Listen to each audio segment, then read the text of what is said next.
प्रवेश मिला है. So we should feel blessed, we should feel fortunate, and also we should have this gratitude towards Krishna that he has given us this opportunity. Yeah. So we'll stop there and we'll start Bhagavatam. Okay.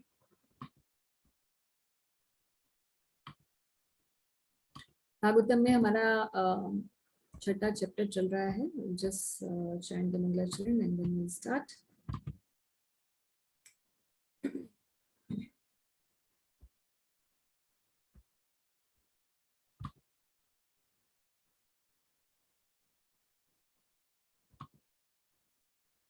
ओम नमो भगवते वासुदेवाय. ओम नमो भगवते वासुदेवाय. ओम नमो भगवते वासुदेवाय. नारायणं नमस्कृत्यां नरं चैव नरोत्तमं देवीं सरस्वतीं व्यासं ततो जयमुदीरयेत्. नष्टप्रायेषु भद्रेषु नित्यं भागवत सेवया भगवती उत्तम श्लोके भक्तिर्भवति नैष्ठिकी. First canto, 6th chapter, and we have done till shloka number 15. We will be starting shloka number 16 onwards today. Context क्या चल रहा है भागवतम का? I think थोड़ा सा 10-15 दिन हमारी क्लास नहीं हुई है तो थोड़ा सा मेमोरी फेड हो जाती है. एक बार कॉन्टेक्स्ट याद दिला देती हूँ. जब भागवतम शुरू होती है तो सबसे पहला जो चैप्टर है उसमें सूत गोस्वामी और शौनक ऋषि का संवाद शुरू होता है. और शौनक ऋषि 6 प्रश्न पूछते हैं क्योंकि वो प्रतिनिधित्व कर रहे होते हैं वहां बैठे हुए सारे ऋषियों का.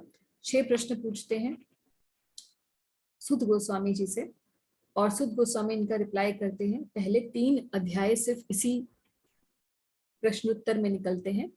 चौथा जब अध्याय शुरू होता है वहां पर Narad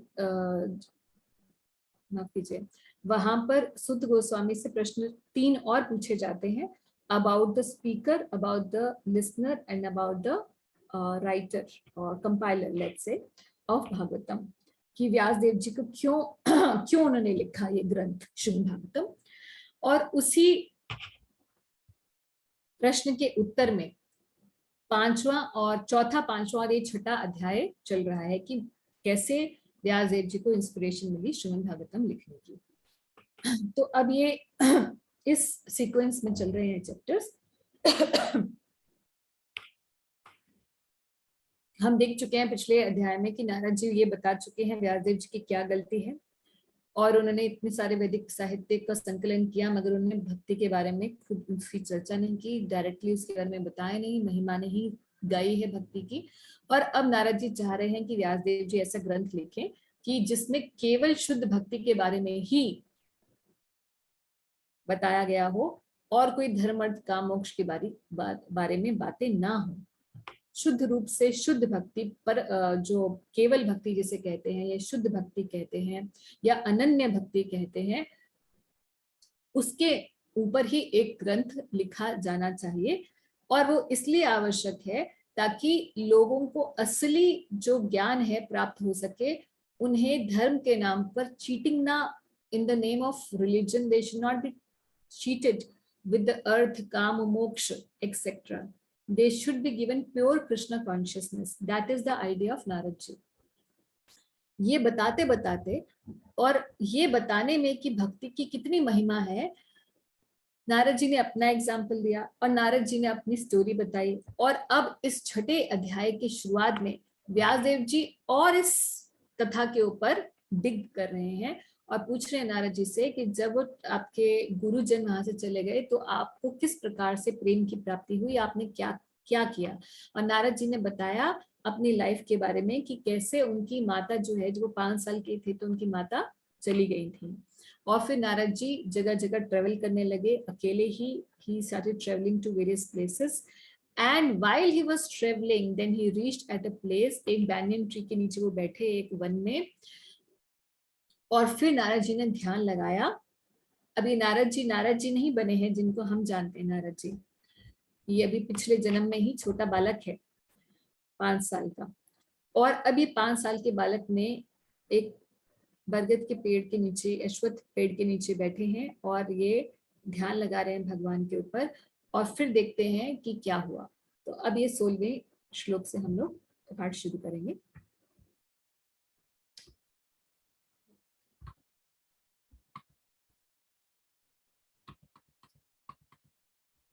So sitting there, what did he do? He started to meditate on Krishna, Bhagwan Vishnu.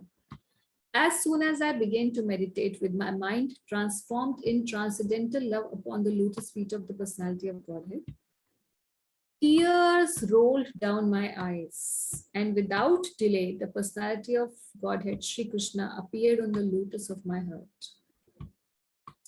So आपको याद होगा हमने पिछले अध्याय में किया था कि अलग अलग स्टेजेस होती हैं भक्ति की।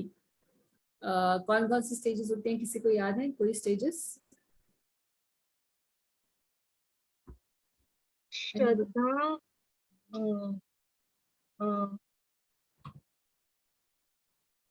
श्रद्धा, श्रद्धा होती है तो फिर क्या करते हैं हम लोग? कीर्तन, स्मरण, कीर्तन, साधु संग। यस, वी डू साधु संग से क्या होता है? फिर हम क्या करने लग जाते हैं? कीर्तन, विष्णु स्मरण। हाँ, मतलब हम भजन क्रिया करते हैं। भजन क्रिया, हाँ।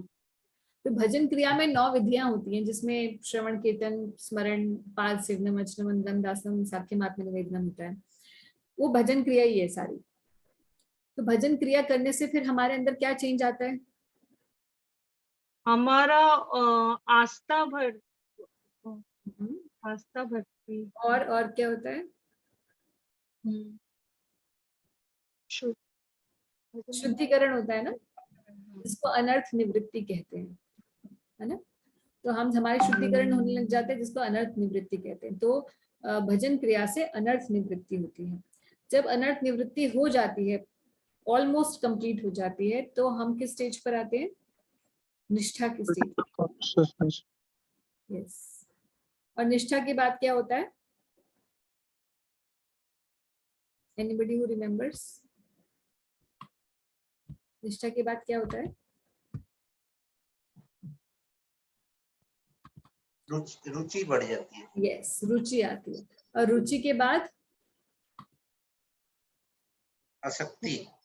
यस, आसक्ति। और आसक्ति के बाद भाव और प्रेम। भाव और प्रेम। वेरी गुड, ठीक है। तो I don't need to show the slide, ठीक है। तो आसक्ति के बाद भाव और प्रेम आता है। तो ये बहुत ही हाई स्टेजेस हैं डिवोशन की, जो कि तब आती हैं जब हमारे अंदर से काम, क्रोध इत्यादि सब खत्म हो चुके होते हैं। तो यहाँ पर जो स्टेज आ रही है, पिछले अध्यायों में हमने देखा था, श्लोकों के अंदर ही सारी स्टेजेस थी, वी हैव सीन दैट। सो उसमें प्रेम की स्टेज नहीं थी, और भाव और प्रेम की स्टेज थोड़ी एक्सप्लिसिटली नहीं मेंशन थी। इस श्लोक में अब जब भगवान का विजन आता है, तो जब भक्त भाव के लेवल पर आता है, तो he can have direct vision of the Lord. वो भगवान को देख सकता है। तो ऐसे तो भगवान हर जगह है, कण कण में है, हमारे हृदय में भी है, मगर हम देख नहीं पाते हैं। क्यों नहीं देख पाते? क्योंकि हमारा भी क्वालिफिकेशन नहीं है। और आगे आने वाले श्लोकों में हम देखेंगे कि क्यों नहीं देख पाते। भगवान खुद ही कहेंगे जो क्वालिफाइड नहीं, मुझे नहीं देख सकता। तो क्वालिफिकेशन वो कौन सी है जिससे हम देख पाएंगे भगवान को? प्रश्न ये आता है। तो वो क्वालिफिकेशन है, जब हमारा शुद्धिकरण हो जाएगा, हम भाव के स्तर पर आएंगे, तब हम भाव के स्तर पर आने वाला व्यक्ति उत्तम अधिकारी बन चुका होता है। हमने बताया था कि भक्त 3 प्रकार की श्रेणियां हैं जिसमें भक्तों को हम क्लासिफाई कर सकते हैं। हम सिर्फ कृष्ण भक्तों की बात कर रहे हैं। अब हम ये नहीं बोले कि कृष्ण भक्त यानी कि राम भक्त, विष्णु भक्त, उनकी बात कर रहे हैं, वैष्णवों की बात कर रहे हैं। अभी कोई बोले मैं दुर्गा का भक्त हूँ या गणेश का भक्त हूँ, वो भक्ति नहीं होती, वो केवल देव पूजा होती है। इतना तो हम भगवत गीता से समझ चुके हैं। तो जो वैष्णव हैं, उनके भी 3 ग्रेडेशंस हैं। In this gradation is basically in terms of their purity, how pure they are, how much they have achieved in terms of spiritual life. तो जो कनिष्ठ अधिकारी होता है या बिगिनर होता है उसको प्राकृत भक्त कहते हैं या कनिष्ठ अधिकारी कहते हैं या इंग्लिश में नियोफाइट डिवोटी कहते हैं या फिर सिंपल टर्म्स में ही is a newcomer, let's say. So जो न्यू कमर है वो हम सभी न्यू कमर्स हैं, क्योंकि जिसकी अनर्थ निवृत्ति नहीं हुई है वो सब न्यू कमर्स हैं। All of us are newcomers, यानी कि जिसको काम क्रोध लोभ मोह मद मत्सर्य अभी भी सता रहा है वो न्यू कमर ही है, चाहे उसे 20 साल हो गए, 50 साल हो गए या 50 जन्म हो चुके हैं, he will stay there। जितना ज्यादा भजन बढ़ता चला जाएगा उतनी ज्यादा नर्क निवृत्ति होती जाएगी, उतना ही हम निष्ठा पे पहुंचेंगे। जब कोई निष्ठा पर पहुंच जाता है that is the beginning of मध्यम अधिकारी, यानी कि ही इज अ इंटरमीडिएट डिवोटी। माता जी मुझे वॉल्यूम बहुत लो आ रहा है, सबको सुनाई दे रहा है क्या? आप लोग बताएंगे थोड़ा, मुझे तो आप लोगों का वॉल्यूम बिल्कुल क्लियर है। नहीं सुनाई दे रहा है। क्लियर है वॉइस मेरा? हाँ हाँ। तो वैष्णवी आपके यहाँ पे शायद कोई सिग्नल प्रॉब्लम होगा। मैं थोड़ा सा ऊंचा बोलने की कोशिश करती हूँ, ठीक है? तो जो मध्यम अधिकारी है, अभी सुन रहा है वैष्णवी आपको? सॉरी वैभवी, वैष्णवी बोलते बोलते वैष्णवी बोल रही हूँ। आपका शायद नाम ना वैष्णवी होगा दीक्षा के बाद। वैभवी आपको सुनाई दे रहा है?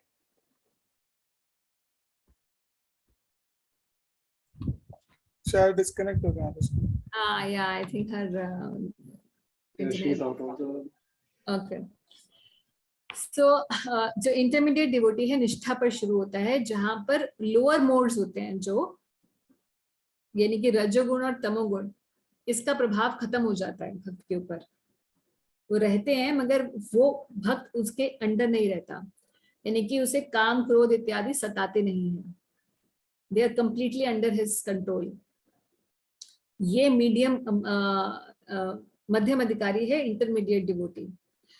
तो इसी को ही हम बहुत बड़ा मानते हैं कि भैया जिसकी सेंसेस कंप्लीटली कंट्रोल में आ चुकी है, इंद्रिय उसके पूरे वश में है, पूरा सत्वगुण के अंदर स्थित हो चुका है, तो ये बहुत महान बात है ना। हम तो इसी को ही बहुत समझते हैं कि व्यक्ति बहुत महान हो चुका है, मगर इसके बाद भी एक स्टेज है और वो है भाव की स्टेज पर जब भक्त आता है।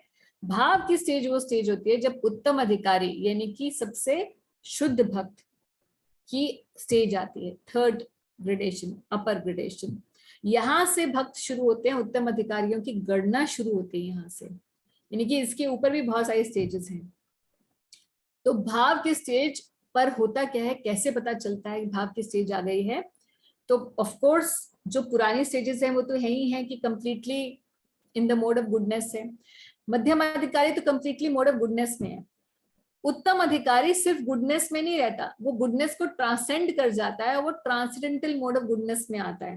अगर आपको 14 चैप्टर भगवद गीता का याद हो तो हमने डिस्कस किया था कि प्रकृति के 3 गुण होते हैं और उनके ऊपर एक गुण होता है जो विशुद्ध सत्व होता है, जिसको वासुदेव सत्व या विशुद्ध सत्व या ट्रांसेंडेंटल मोड ऑफ गुडनेस कहा जाता है। ट्रांसेंडेंटल मोड ऑफ गुडनेस का मतलब है transcends, it is not the mode of goodness of this material world, but it is actually a spiritual mode जो डिसेंड होता है भक्त के ऊपर।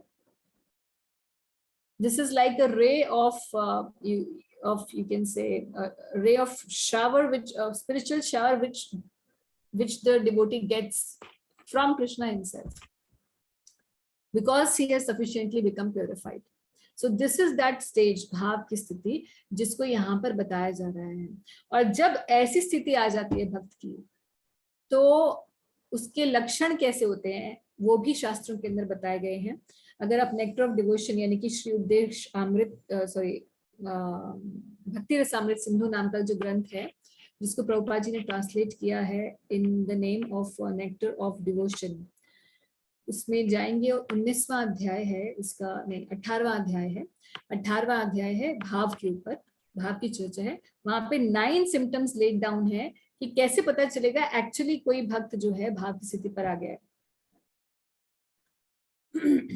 तो ऐसे तो कोई भी ड्रामा कर सकते कि मैं बहुत, और दुनिया में बहुत सारे लोग ड्रामा करते हैं ना, बड़ी फैन फॉलोइंग अपनी कर लेते हैं, बड़े अपने आप को दिखाते हैं कि हम बड़े एलिवेटेड भक्त हैं। तो ऐसे बहुत सारे लोग होते हैं और इसीलिए ताकि डिविएंट लोग अपने आप को महान भक्त के रूप में न प्रस्तुत करें। श्री रूप गोस्वामी जी ने ये सब सिम्टम्स लेट डाउन किए हुए हैं कि कौन से स्टेज पे क्या सिम्टम्स आने वाले हैं, और हमें भी अपना चेक हो सके कि हम कहाँ हैं। हम हो सकता है कि 20 साल 25 साल से जप कर रहे हो और हम सोचे कि अब तो मैं बहुत ऊपर पहुंच चुका, क्योंकि सब कुछ मुझे पता चल चुका है। हमें किताबों से तो सब कुछ पता चल जाता है, मगर हमारी रियलाइजेशन और हमारी प्योरिटी नहीं आई होती है अभी तक वहां पर, क्योंकि अभी भी अंदर कचरा बहुत है। तो हमें भी अपनी स्थिति पता चलने के लिए, so this checklist have been given of all the stages. तो भाव की स्थिति की भी चेकलिस्ट है, जिसमें से एक चेकलिस्ट के 1-2 पॉइंट बताती हूँ आपको कि नाम गाने सदा रुचि। ऐसे भक्त को सदा रुचि होती है, 24 घंटे के लिए वो सोचता है कि भगवान मेरी एक ही जीवा क्यों है, मेरी 1000 जीवाएं बना दो ताकि मैं और नाम जप कर सकूं। ऐसी स्थिति होती है भक्त की, और एक क्षण भी वो वेस्ट नहीं करता है, हर एक क्षण वो भगवान के भक्ति में लगा रहता है।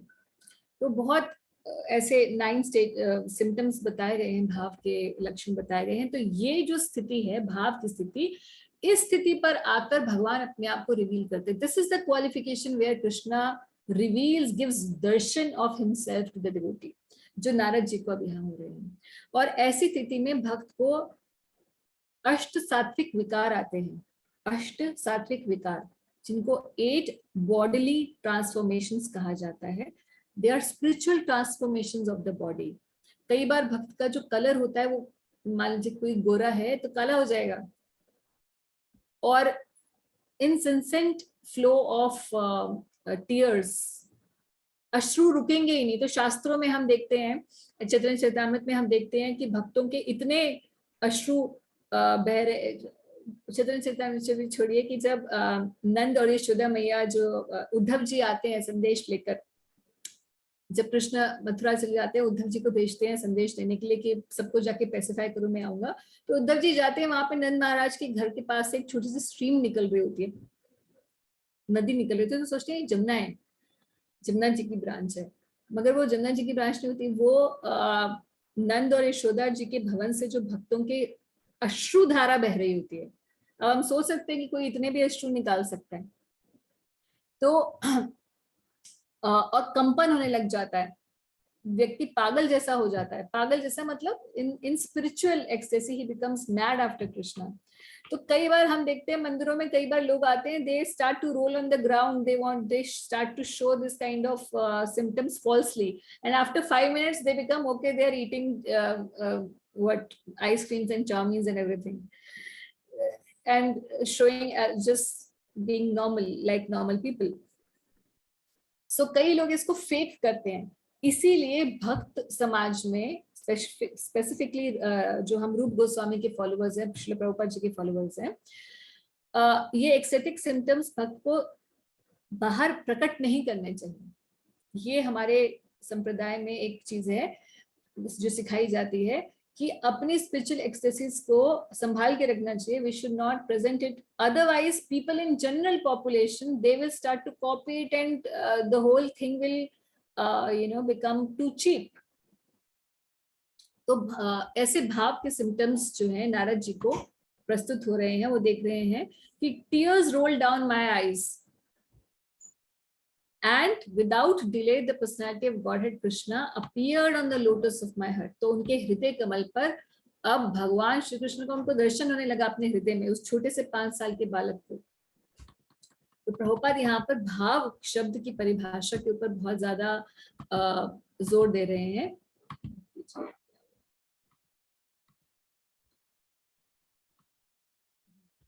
प्रभुपाद कह रहे हैं this word bhav is very significant. This bhav stage is attained after one has transcendental affections for the Lord. The first initial stage is called Shraddha. तो हमने जैसे डिस्कस किया सारी stages, and then Shraddha or a liking for the Supreme Lord, and in order to increase that liking one has to associate with pure devotees of the Lord, यानी कि साधु संग. Then the third stage is to practice the prescribed rules and regulations, यानी कि भजन क्रिया करना. This will dissipate all sorts of misgivings and remove all personal deficiencies, यानी कि अनर्थों की निवृत्ति हो जाती है. When all misgivings and personal deficiencies are removed, there is a standard faith in transcendental matter, जिसको निष्ठा कहते हैं। निष्ठा आने के बाद and the taste for it increases in greater proportion, बहुत ज्यादा रुचि हो जाती है, इतनी रुचि हो जाती है कि फिर बाकी हमें भी रुचि है भक्ति में, हम सोचेंगे अरे हमें भी तो रुचि है, हमें भी तो कभी कभी आंसू आ जाते हैं भगवान के दर्शन करते हुए, तो क्या ये भी भाव है या क्या ये भी रुचि है? तो ये जो हमारी स्टेज पर, क्योंकि हमारी अभी अनर्थ निवृत्ति तो नहीं हुई है हम सबकी, तो हमारी स्टेज पे ये आंसू आना या भगवान के लिए भाव आना या हमारी शास्त्रों में रुचि होना, ये सब क्या है? ये सब रुचि का आभास और भाव आभास है, यानी कि just a single like miniscule drop of, और you can say it's a reflection of the original भाव। तो इसी में ही हम इतने खुश हो जाते हैं, हमारा हृदय एकदम गदगद हो जाता है भगवान के दर्शन करके। कई बार हम नाम जप करते करते हमारे आंसू आने लग जाते हैं, हम सब भक्तों के साथ ये होता है। तो हम क्या हमारी वो स्टेज आ चुकी है? नहीं, ये उस स्टेज का केवल एक रिफ्लेक्शन मात्र है। तो हम सोच सकते हैं कि एक सेकंड के लिए जो हमें इतनी खुशी, इतना आनंद, इतनी सेटिस्फैक्शन अपने अंदर महसूस होती है भगवान का नाम जप करके, तो उस भक्त की स्टेज क्या होगी जो 24 घंटे वो ऐसे ही फील कर रहा है। So that is the actual stage of bhav, when all the time that devotee is feeling like complete bliss. So the taste for it increases in greater proportion. वो रुचि होती है। तो रुचि अभी हमारी भी है। अब हम एक पहले हम कोई सोचे, जब हम भक्ति में नहीं आए थे कि 1.5 घंटा बैठ के भगवान के बारे में कोई बातें करेंगे हम, कभी हमने सोचा था अपने as growing up in our teenage, we never thought कि हम किसी प्रवचन में जाके बैठेंगे, है ना। हमें ये सब बोरिंग लगते थे, मगर आज हम जब करते हैं, एक 1.5 घंटा जब करते हैं, 1.5 घंटा पढ़ते हुए शास्त्रों को, हमारी रुचि बढ़ती चली जा रही है। हमारा और रुचि होती है कि अब हम ये भी पढ़ें, हम भगवान के बारे में और भी जाने और भी जाने। मगर ये रुचि कौन सी है जो निष्ठा के बाद आती है? ये रुचि वो वाली स्टेज है जब भगवान और भगवान की चीज, भक्ति के अलावा किसी और चीज में रुचि नहीं रहती। तो महाप्रभु एक शिक्षाष्टकम के अंदर कह रहे हैं, न जन्म न धनम न सुंदरिम कविताम व जगदीश कामे, कि ऐसी स्थिति आ जाती है कि हमें किसी और चीज में ना मुझे कोई, neither I want a good birth, neither I want a good partner, न धनम न जन्म न सुंदरिम, नीदर आई वांट फॉलोअर्स न कविम जगदीश कामे। इस सब की चीज की कामना खत्म हो जाती है। सिर्फ किस चीज की कामना है? कि मम जन्मनि जन्मनि, मुझे जन्म जन्म आपके अहेतु की भक्ति मिलती रहे, यही कामना रह जाती है। तो हम सोच सकते हैं कि ये स्टेज बहुत हाई है। और इस स्टेज के बाद फिर क्या होता है? This stage leads to attraction, जिसको आसक्ति कहते हैं। After this there is a भाव। इस स्टेज के बाद आता है भाव, which is the prior stage of unalloyed love for god. जो प्रेम भक्ति है उसका, अगर प्रेम भक्ति को हम ये माने कि पूरा सूरज चमक रहा है, तो उसका जो अरुणोदय होगा वो है भाव। So all the above different states are but different stages of development of transcendental love. So being so surcharged with transcendental love, there comes a strong feeling of separation which leads to 8 different kind of ecstasies. तो इसमें ये जो भाव की स्थिति है, इसके अंदर अष्ट सात्विक विकार आते हैं, जिसमें से एक है incessant flow of tears. भगवान से इतना विरह होता है, जैसे किसी का बच्चा खो जाता है तो वो रोने लग जाता है, रोता ही रह जाता है, मिल जाता है तब भी रोता ही रहता है। जब छोटा बच्चा किसी का खो जाए तो माता कैसे रोती है, तो ऐसे ही विरह भगवान के लिए हो जाता है। So tears from the eyes of a devotee is an automatic reaction, and because Sri Narad Muni in his previous birth attained that stage very quickly after his departure from home, it is quite possible for him to perceive the actual presence of the Lord. So Narad मुनि के हृदय कमल पर भगवान अब प्रकट हो गए, उन्होंने दर्शन दे दिए। O Vyasdev, at that time, being exceedingly overpowered by the feelings of happiness, every part of my body became enlivened. Being absorbed in an ocean of ecstasy, I could not see both myself and the Lord.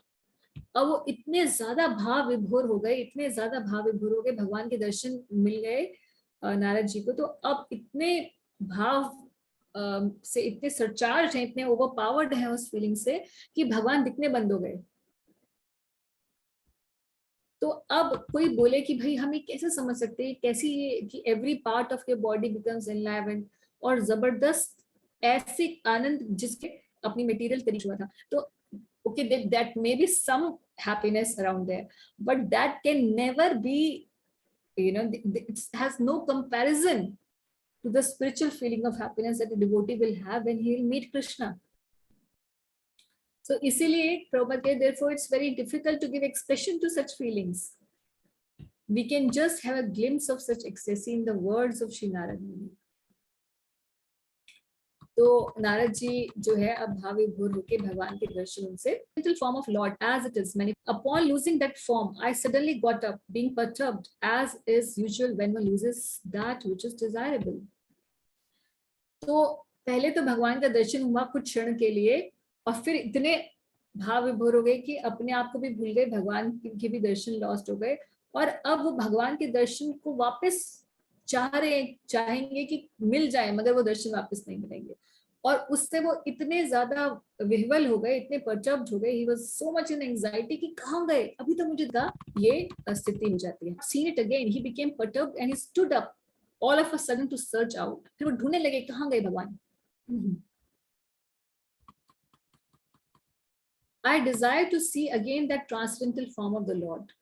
But despite my attempts to concentrate upon the heart with eagerness to renew the form, I could not see him anymore, and thus dissatisfied, I was very much aggrieved. तो नारद जी ने, पहले हमें याद होगा कि जब ये दर्शन हुए थे, उस भगवान के दर्शन उनको अपने हृदय कमल में हुए नारद जी को, उससे पहले उन्होंने मेडिटेट किया था भगवान पर, है ना, ध्यान लगाया था, और ध्यान लगाने पर ही उन्हें भगवान के दर्शन हुए थे। तो अब नारद जी सोच रहे हैं कि शायद मुझे दोबारा से ध्यान लगाने पर दर्शन हो जाए। So despite his attempt to concentrate upon the heart, फिर से वो ध्यान लगा रहे हैं to renew the form of God, but उन्हें वो दर्शन दोबारा नहीं हो पाए।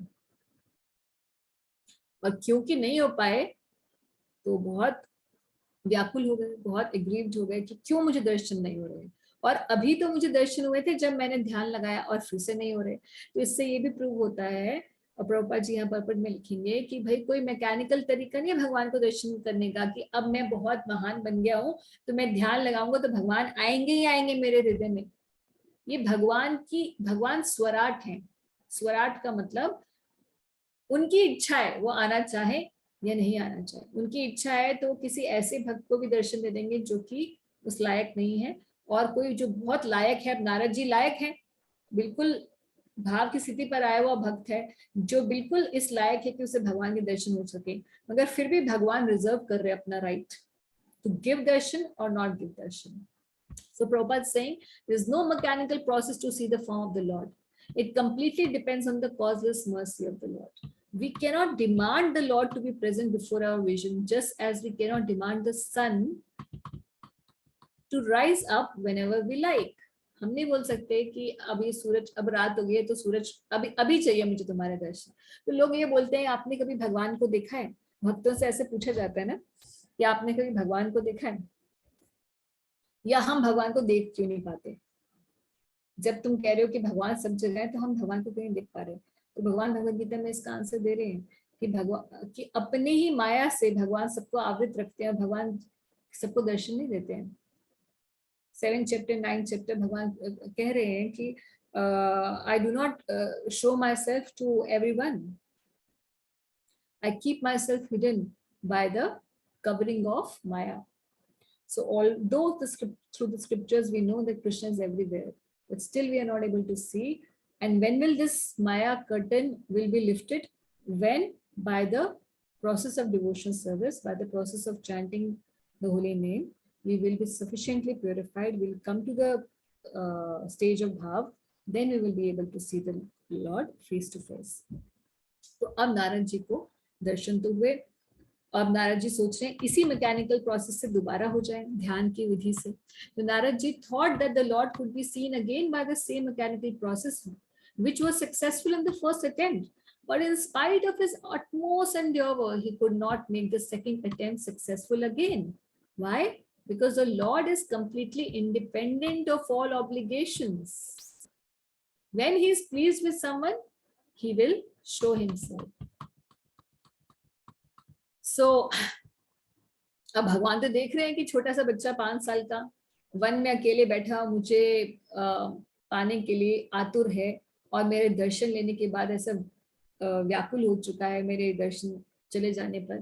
तो भगवान कृपावश क्या कहते हैं, Seeing my attempts in that lonely place, the personality of Godhead, who is transcendental to all mundane descriptions, spoke to me with gravity and pleasing words just to mitigate my grief. तो भगवान का ये ना ये pattern है, कृष्ण का ये pattern है कि एक बार भक्त उनसे पूरी तरीके से अटैच हो जाए तो उसके बाद वो ओझल हो जाते हैं कुछ समय के लिए। क्यों ओझल हो जाते हैं? कोई कौन से एग्जाम्पल्स हैं? जैसे ब्रज में भगवान के सबसे अग्रणी भक्त रहते हैं ब्रजवासी, है ना, नंद यशोदा और गोपियां, भगवान के गोप सखा इत्यादि, जो भगवान से एक क्षण भी उनके बिना नहीं रह सकते, मगर भगवान वहां से भी चले गए। फिर द्वारका में भी भगवान के बहुत महान भक्त, फिर मगर भगवान द्वारका से भी इधर उधर बार बार जाते रहते, कभी महाभारत के युद्ध में चले गए, कभी कहीं चले गए, तो इधर उधर जाते रहते थे। और अब हम बहुत महाप्रभु की लीला में भी हम देखते हैं कि महाप्रभु सब भक्तों को छोड़ के जगन्नाथपुरी से कहाँ चले गए कि मैं 6 साल केवल साउथ इंडिया में यात्रा करने जा रहा हूँ, अकेले जाऊंगा, कोई नहीं साथ में जाएगा मेरे। और सारे भक्त जो है बिल्कुल वैसे ही उनकी दशा हो गई जैसे ब्रजवासियों की दशा हो गई थी जब श्री कृष्ण छोड़ के चले गए। तो भगवान ऐसा करते क्यों हैं? या हम जब गोपी गीत गाते हैं तो हम देखते हैं कि गोपियों के मध्य में भगवान रास लीला से ओझल हो जाते हैं और बाद में भगवान जो है गोपियां पूछती हैं आप ऐसे कैसे कर सकते हैं कि अपने भक्तों को ऐसे छोड़ के चले जाते हैं। तो भगवान बताते हैं कि केवल उनके जो लालसा है मेरे लिए जिस उसको और प्रगाढ़ करने के लिए मैं अपने दर्शन को थोड़े समय के लिए हटा लेता हूँ उनके विजन से, ताकि उनका जो प्रेम है वो वैसे ही एकदम निखर जाए, जैसे सोना जब तपता है तो निखर जाता है, तो वैसे ही मैं अपने भक्तों का अपने लिए जो प्रेम है उसे निखारना चाहता हूँ।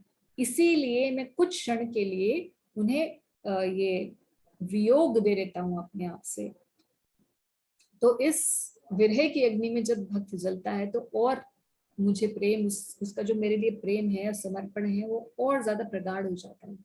तो यहाँ नारद जी के साथ भी भगवान यही कर रहे हैं, मगर छोटा बच्चा है और वो व्याकुल हो चुका है, तो इसलिए भगवान अब उसे संदेश भी दे रहे हैं। तो दर्शन नहीं दे रहे मगर संदेश दे रहे हैं। भगवान बोलने लगे नारद जी से, क्या बोलने लगे? O Narad, the lord spoke, I regret that during this lifetime you will not be able to see me anymore. Sorry, इस बार तुम्हारा और दर्शन नहीं, इस पूरी लाइफ में तुम्हें अब दर्शन नहीं मिलेंगे। 5 साल के बच्चे की तो बड़ी लंबी लाइफ होती है, बड़ी लंबी लाइफ होगी मतलब, तो ये पूरे इस लाइफ में तुम्हें दोबारा दर्शन नहीं मिलेंगे। क्यों? अब नारद जी बोले मैं तो क्वालिफाइड हूँ, मैं तो भाव पर पहुंच चुका हूँ, दर्शन तो आपने दे दिए, मैं तो ऑलरेडी भाव भक्ति पर आ चुका, मैं तो उत्तम अधिकारी हूँ। But Krishna still reserves the right. Those who are incomplete in service and who are not completely free from all material tents can hardly see me. अब भगवान ये नारद जी के लिए नहीं कह रहे, नारद जी को तो दर्शन दे ही चुके हैं, उसी से ही प्रूव हो रहा है कि he is qualified. But still Krishna wants him to become even more mature in his devotion. जो सेकंड लाइन है वो हम सब लोगों के लिए, those who are incomplete in service and who are not completely free from all material taints can hardly see me. जिनकी सेवा अभी अपूर्ण है, जिनका भजन अभी अपूर्ण है और जिनके हृदय से ये भोग वासना नहीं गई है अभी तक, वो भगवान के दर्शन नहीं कर सकते, क्योंकि भगवान के दर्शन के लिए सेवा भावना चाहिए, सेवा वृत्ति चाहिए। भोग वृत्ति जिसकी जब तक रहेगी वो भगवान के दर्शन हो भी जाएंगे तो विल टेक हिम चीपली। तो जब भगवान प्रेजेंट थे तभी भी कुछ ही लोग जो है मतलब धराधाम पे जब भगवान ने अपना अवतार के रूप में अवतार लिया था, तब भी सब लोग तो कृष्ण को सेवावृत्ति से नहीं देखते थे। तो जो सेवावृत्ति रखते थे वही भक्ति केवल रखते थे, बाकी लोगों ने भगवान को भगवान के रूप में नहीं स्वीकार किया। तो जो सेवावृत्ति रखेगा उसमें ही ये क्वालिफिकेशन आएगी कि वो भगवान के दर्शन कर सके। तो यहाँ पर नारद जी को बता दिया है कि आपको दर्शन नहीं होंगे। प्रभुपाद यहाँ पर बता रहे हैं प्रपट के अंदर कि the beginning of devotional service starts from the point, यानी कि भक्ति कहाँ से स्टार्ट होती है, where one is freed from at least 2 forms of material modes, namely the mode of passion and the ignorance. यानी कि जब हमारे हृदय में से तमोगुण और रजोगुण का प्रभाव खत्म हो जाता है तब भक्ति एक्चुअल में शुरू होती है। तो अभी तो हमारा नहीं गया है, फिर हम क्या कर रहे हैं, जो चैंटिंग कर रहे हैं, रीडिंग कर रहे हैं, कुछ भी कर रहे हैं, अभी श्रवण कीर्तन का क्या फल है कि हम उस लेवल पर पहुंच पाएंगे कि हमारे अंदर से रजोगुण तमोगुण का प्रभाव खत्म हो सके। जब शुद्ध सत्व तो नहीं, जब सत्वगुण के अंदर हम स्थित हो जाएंगे तब निष्ठा पर आएंगे, तब एक्चुअली मध्यम अधिकारी के स्टेज से डिवोशनल सर्विस एक्चुअली बिगन होती है। कैसे पता चलेगा कि हम वहां पहुंचे हैं? The sign is that one will be free from lust and loभ, काम क्रोध लोभ खत्म हो जाएगा, तब पता चलेगा कि भक्ति एक्चुअल में शुरू हुई है। अच्छा, फिर क्या नारद जी पूछ रहे हैं कि आप मुझे फिर दर्शन देके क्यों चले गए?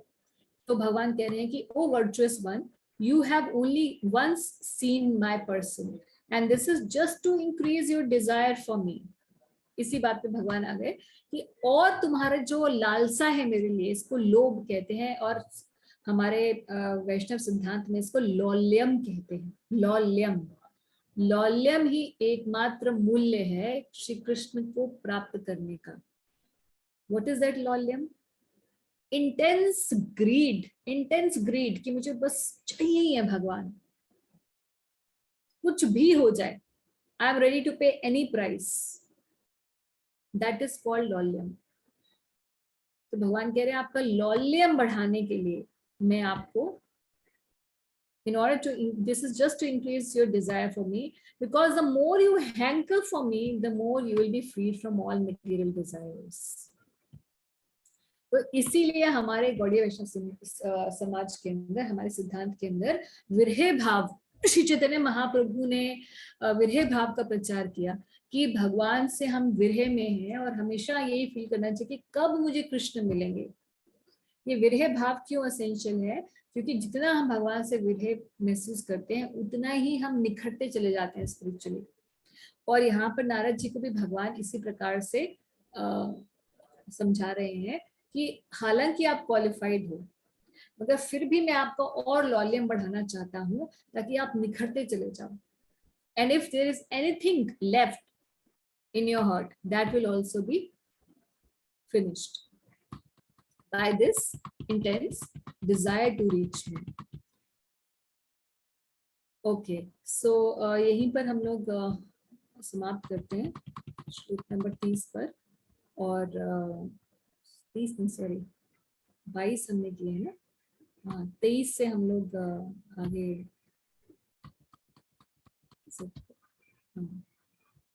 तो 22 श्लोक तक हमने किया है आज, और 23वें श्लोक से हम लोग अगली बात करेंगे। तो आपके कोई प्रश्न हो तो हम लोग ले सकते हैं प्रश्न।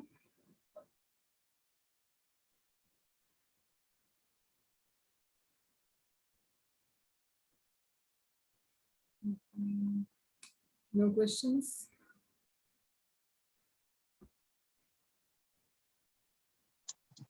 हरे कृष्णा माता जी। हरे कृष्ण रंजन करिए।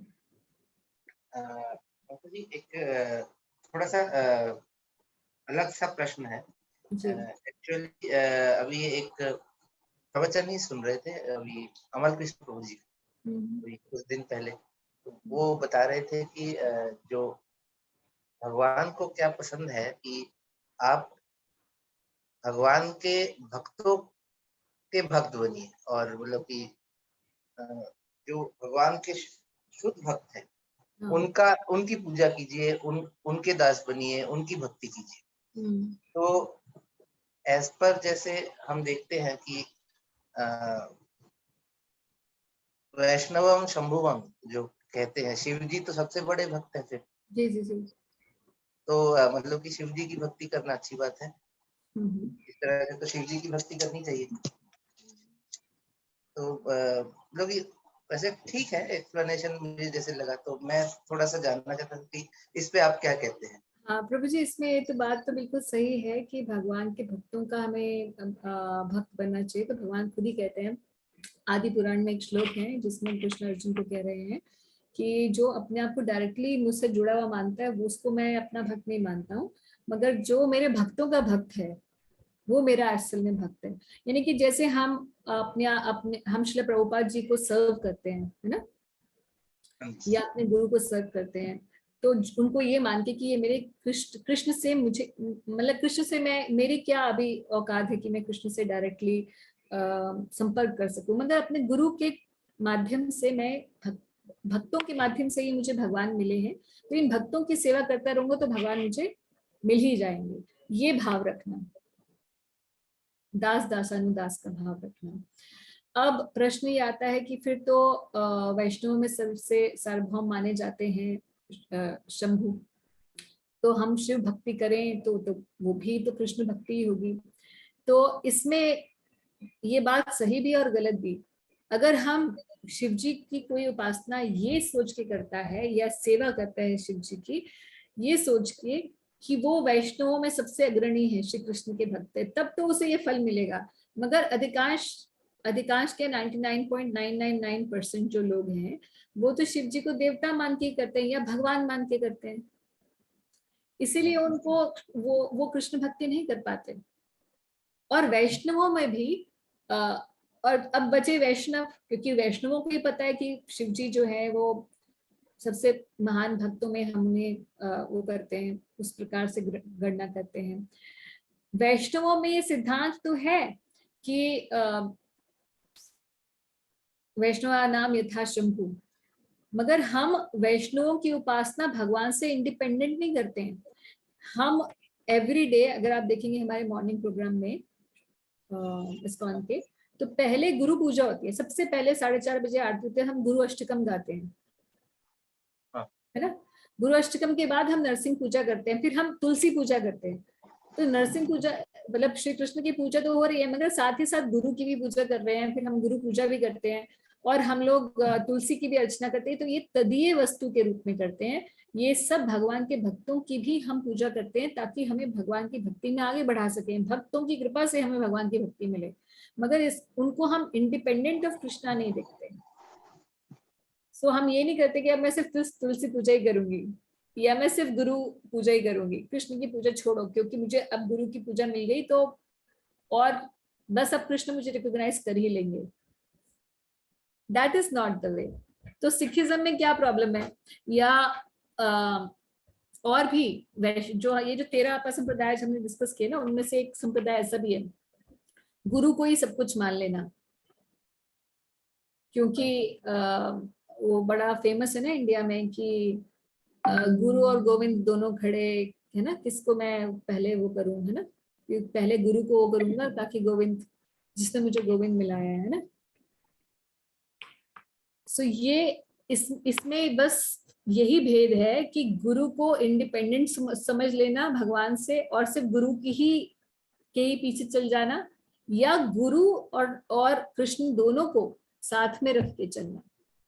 Guru being the Pratinidhi of Krishna, or you can say the via medium through which we reach Krishna.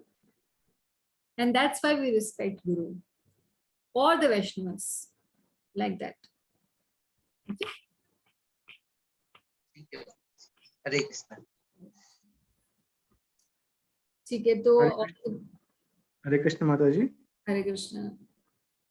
Ajit बात कर रहा हूँ। यस, हरे कृष्ण बोलिए। माता जी, ये सवाल जो है मेरा कल्प को लेके है। जैसे कृष्ण जी बोलते हैं कि एक कल्प में जैसे एक दिन जो होता है उसमें 1000 साइकिल्स रहते हैं महायुग के, जिसमें जैसे सतयुग, त्रेता युग, द्वापर युग, कलयुग। तो इस 1000 साइकिल में इस तरह के 100 साल पूरे होने से ब्रह्मा का मतलब एक पूरा साइकिल होता है। होता है, हाँ जी। तो हमने अभी पुराणों में सुना है या फिर हम लोग बहुत सारे मतलब टीवी सीरियल्स में देखते थे कि लक्ष्मी जी प्रकट हुई हैं, समुद्र मंथन से प्रकट हुए हैं, कि गरुड़ देवता की माता का नाम विनीता है।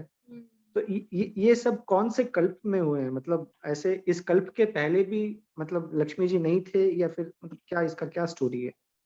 प्रभु जी, कल्प में क्या होता है, क्योंकि कल्प ब्रह्मा जी के दिन के हिसाब से गणना रहती है, तो जैसे जैसे ब्रह्मा जी का दिन होता है तो दोबारा दोबारा सारी लीलाएं रिपीट होती हैं। क्या सारी लीलाएं फिर से रिपीट होती हैं? हाँ, ओके। फिर जैसे जैसे जैसे एक ही दिन के अंदर भी 1000 चतुर्युगी आएगी ना, जी। तो 1000 बार लीलाएं रिपीट होंगी। तो इसका मतलब लक्ष्मी जी मतलब बहुत वो भी अनबॉर्न, जैसे राधा माँ वो भी अनबॉर्न थी? yes. Okay. Being Krishna's energy, she is not जी different from Krishna. So she is eternally existing. Similarly, Lord Vishnu and Mata Lakshmi, they are eternally existing. But when the Leela comes, in the Leela, that is Siddhanta. तो एक चीज होती है तत्व और एक चीज होती है लीला। तो तत्व तो हमारा बिल्कुल क्लियर है, सिद्धांत क्लियर है कि Lakshmi ji eternally, she is the concept of lord Narayan, she is eternally existing, being the energy of lord Narayan.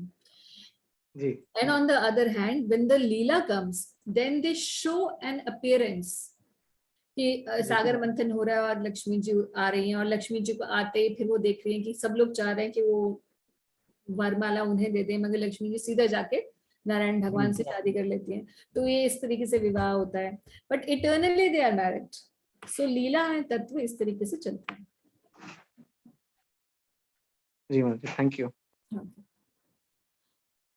ठीक है, तो क्लोज करें। ठीक है, so all the best for tomorrow's Ekadashi to everyone. जितना हो सके अच्छे से एकादशी का पालन करिएगा, और फिर हम लोग नेक्स्ट फ्राइडे मिलते हैं। हरे कृष्णा। हरे कृष्ण माता जी, हरे कृष्ण। हरे कृष्ण।